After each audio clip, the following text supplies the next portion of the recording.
حضرت آدم علیہ السلام کی عمر مبارک پوری ہو گئی تو اللہ تعالیٰ نے موت کے فرشتے کو بھیجا۔ حضرت آدم علیہ السلام بولے، کیا ابھی میری عمر کے 40 سال باقی نہیں ہے؟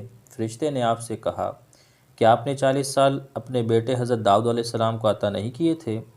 حضرت آدم علیہ السلام نے انکار کیا، بس ان کی اولاد بھی انکار کرتی ہے، اور حضرت آدم علیہ السلام اس معاملے میں وہ بھول گئے، بس ان کی اولاد بھی بھول جاتی ہے۔ حافظ ابو بکر بزار، ترمذی اور نسائی نے الیوم واللیلہ میں اس حدیث کو روایت کیا ہے۔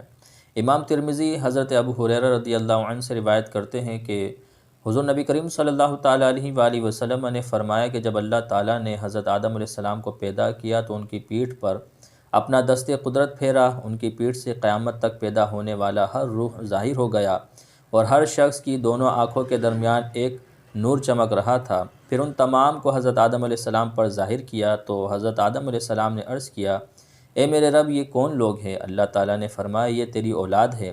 ان لوگوں میں ایک شخص ایسا بھی تھا جس کی پیشانی کے نور نے حضرت آدم علیہ السلام کو حیران کر دیا، تو انہوں نے اللہ تعالیٰ سے پوچھا، اے رب کریم، یہ شخص کون ہے؟ اللہ تعالیٰ نے فرمایا، یہ شخص آخری امتوں میں ہوگا، اس کا نام داؤد علیہ السلام ہوگا۔ حضرت آدم علیہ السلام نے عرض کیا، الہی تو نے اسے کتنی عمر دی؟ اللہ تعالیٰ نے فرمایا 60 سال۔ حضرت آدم علیہ السلام نے عرض کیا، اے اللہ، میری عمر سے 40 سال اور دے دیجئے۔ جب حضرت آدم علیہ السلام کی عمر پوری ہو گئی تو ملک الموت آیا۔ حضرت آدم علیہ السلام نے فرمایا، کیا میری عمر ابھی 40 سال باقی نہیں؟ فرشتے نے عرض کیا، کیا آپ نے 40 سال اپنے بیٹے حضرت داؤد علیہ السلام کو عطا نہیں کر دیے تھے؟ حضور نبی کریم صلی اللہ تعالیٰ علیہ وآلہ وسلم نے فرمایا، حضرت آدم علیہ السلام نے انکار کر دیا، سو ان کی اولاد بھی انکار کر دیتی ہے۔ وہ بھول گئے تھے، اب ان کی اولاد بھی بھول جاتی ہے، اور حضرت آدم علیہ السلام سے لغزش ہوئی، اسی لیے ان کی اولاد سے بھی گناہ سرزد ہوتے ہیں۔ امام ترمذی یہ حدیث نقل کرنے کے بعد کہتے ہیں کہ یہ حسن ہے، صحیح ہے، اور یہ حدیث ایک دوسری سند سے بھی حضرت ابو ہریرہ کے واسطے سے حضور نبی کریم صلی اللہ علیہ وسلم کی اس سے روایت کی گئی ہے۔ اسے حاکم نے اپنی مستدرک میں ابو نعیم فضل بن دکین کے حوالے سے بھی روایت کیا ہے، اور کہا ہے کہ یہ حدیث مسلم کی شرائط کے مطابق صحیح ہے۔ شیخین نے بہرحال اس حدیث کو نقل نہیں کیا۔ ابن ابی حاتم عبد الرحمن زید بن اسلم کے حوالے سے روایت کرتے ہیں کہ وہ اپنے والد سے روایت کرتے ہیں، وہ عطا بن یسار سے، وہ حضرت ابو ہریرہ رضی اللہ عنہ سے مرفوعاً ایک حدیث ذکر کرتے ہیں جس میں یہ بھی مذکور ہے کہ پھر اللہ تعالیٰ نے اولاد آدم کو ان پر پیش کیا اور فرمایا کہ اے آدم علیہ السلام، یہ آپ کی اولاد ہے۔ حضرت آدم علیہ السلام نے دیکھا تو ان میں کچھ لوگ جذام اور برص کی بیماری میں مبتلا تھے، کچھ اندھے تھے اور کچھ دوسری تکالیف سے دوچار۔ آپ علیہ السلام نے عرض کی، الہی، میری اولاد کو بیماریوں میں مبتلا کیوں کر دیا؟ فرمایا، اس لیے کہ آپ میری نعمتوں کا شکر بجا لائیں۔ امام احمد نے اپنے مسند میں اور حضرت ابو دردہ رضی اللہ تعالیٰ عنہ سے روایت کرتے ہیں کہ حضور نبی کریم صلی اللہ علیہ وسلم نے فرمایا کہ جب اللہ تعالیٰ نے حضرت آدم علیہ السلام کو پیدا کیا تو ان کے دائیں کندھے پر دست قدرت پھیرا، اس سے آپ کی ساری سفید اولاد نکل آئی، ایسا لگتا تھا گویا موتی ہے۔ پھر بائیں کندھے پر ہاتھ مارا تو سارے کالے لوگ برآمد ہوئے جن کو دیکھ کر لگتا تھا کہ یہ سیاہ کوئلے ہیں۔ پھر دائیں کندھے والوں کو فرمایا کہ تم جنت میں جاؤ گے اور اس کی مجھے کوئی پرواہ نہیں، اور بائیں کندھے والوں کو کہا کہ تم جہنم میں جاؤ گے اور مجھے اس سے کوئی سروکار نہیں۔ ابن ابی دنیا حضرت حسن سے روایت کرتے ہیں کہ فرمایا، اللہ تعالیٰ نے حضرت آدم علیہ السلام کو تخلیق فرمایا، پھر ان کے دائیں کندھے سے اہل جنت کو نکالا اور بائیں کندھے سے اہل جہنم کو، اور انہیں زمین پر ڈال دیا۔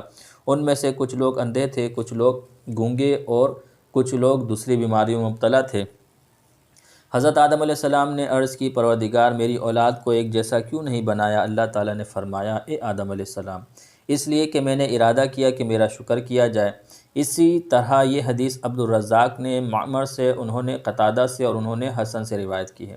ابو حاتم اور ابن حبان اپنی صحیح میں حضرت ابو ہریرہ رضی اللہ عنہ سے روایت کرتے ہیں کہ نبی کریم صلی اللہ علیہ وسلم نے فرمایا کہ جب اللہ تعالیٰ نے حضرت آدم علیہ السلام کو پیدا کیا اور ان کے جسم میں روح پھونکی تو انہوں نے چھینکا اور الحمدللہ کہا۔ یہ الفاظ آپ نے اللہ تعالیٰ کے حکم سے کہے۔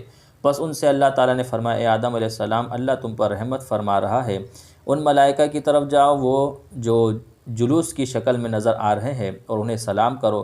حضرت آدم علیہ السلام گئے اور آپ نے السلام علیکم کہا تو فرشتوں نے وعلیکم السلام ورحمۃ اللہ کے الفاظ سے جواب دیا۔ پھر آپ علیہ السلام بارگاہ خداوندی میں آئے تو ارشاد ہوا کہ یہ تیری اولاد کے لیے سلام کا یہی طریقہ ہوگا۔ اللہ تعالیٰ نے فرمایا جبکہ اس کی قدرت کے دونوں ہاتھ بند تھے کہ ان دونوں میں سے ایک کا انتخاب کر جس کو تو چاہے۔ آپ نے عرض کی میں اپنے رب کے دائیں ہاتھ کا انتخاب کرتا ہوں اور میرے رب کے دونوں ہاتھ مبارک دائیں ہیں۔ پھر اللہ نے قدرت کے دونوں کو کشادہ کیا تو ان دونوں میں حضرت آدم علیہ السلام کی تمام اولاد تھی۔ حضرت آدم علیہ السلام نے پوچھا مولا کریم یہ کون ہے؟ اللہ تعالیٰ نے جواب دیا تیری اولاد ہے۔ ہر انسان کی پیشانی پر اس کی عمر لکھی ہوئی تھی۔ ان میں ایک آدمی ایسا بھی تھا جن کی پیشانی دوسرے سے کہیں زیادہ روشن و تابہ تھی، لیکن ان کی عمر صرف 40 سال لکھی تھی۔ حضرت آدم علیہ السلام نے پوچھا اے اللہ یہ کون ہے؟ اللہ تعالیٰ نے فرمایا یہ تیرا بیٹا داؤد علیہ السلام ہے اور اللہ نے اس کی عمر 40 سال لکھی ہے۔ حضرت آدم علیہ السلام نے عرض کیا مولا کریم اس کی عمر میں اضافہ فرما۔ اللہ رب العزت نے فرمایا اس کی عمر اتنی ہی لکھی گئی ہے۔ حضرت آدم علیہ السلام نے گزارش کی الہی میں نے اپنی عمر کے 60 سال اسے دے دیے ہیں۔ اللہ تعالیٰ نے فرمایا یہ آپ کا اور اس کا معاملہ ہے۔ پھر انہیں حکم ہوا جنت میں رہائش پذیر ہو جائیے۔ حضرت آدم علیہ السلام مشیت الہی کے مطابق ایک عرصہ تک جنت میں رہے، پھر وہاں سے اتر کر زمین پر آ گئے۔ حضرت آدم علیہ السلام اپنی عمر کا شمار کرتے رہے حتیٰ کہ ملک الموت آئے تو حضرت آدم علیہ السلام نے فرمایا آپ نے جلدی کی ہے، میری عمر تو 1000 سال لکھی ہوئی ہے۔ فرشتے نے کہا ہاں یہ تو صحیح ہے، لیکن آپ نے 60 سال اپنے بیٹے حضرت داؤد علیہ السلام کو دے دیے تھے۔ حضرت آدم علیہ السلام نے انکار کر دیا سو ان کی اولاد بھی انکار کر دیتی ہے، وہ بھول گئے، ان کی اولاد بھی بھولتی ہے۔ اسی دن سے تحریر لکھنے اور گواہی کا حکم دیا گیا۔ یہ الفاظ ابن حبان کے ہیں۔ امام بخاری رحمۃ اللہ تعالیٰ علیہ عبد الرزاق اور معمر سے روایت کرتے ہیں کہ حضور نبی کریم صلی اللہ علیہ وسلم نے فرمایا اللہ تعالیٰ نے جب حضرت آدم علیہ السلام کو پیدا کیا تو آپ کا قد جو ہے 60 گز لمبا تھا۔ پھر انہیں اللہ تعالیٰ نے حکم دیا جاؤ اور فرشتوں کی اس جماعت کو سلام کرو اور سنو وہ کیا جواب دیتے ہیں، وہ آپ کا اور آپ کی اولاد کا سلام ہوگا۔ آپ گئے اور السلام علیکم کہا، فرشتوں نے وعلیکم السلام ورحمۃ اللہ کے الفاظ سے سلام کا جواب دیا تو آپ نے بھی ورحمۃ اللہ کے الفاظ کا اضافہ کر لیا۔ پس جو بھی جنت میں جائے گا وہ حضرت آدم علیہ السلام کی شکل و صورت پر ہوگا، اور وقت سے اب تک مخلوق کی قد و قامت کم ہوتی آئی ہے۔ اس حدیث کو امام بخاری نے کتاب الاستئذان میں یحییٰ بن جعفر سے اور امام مسلم نے محمد بن رافع سے روایت کیا ہے۔ یحییٰ اور محمد دونوں نے اسے عبد الرزاق سے روایت کیا ہے۔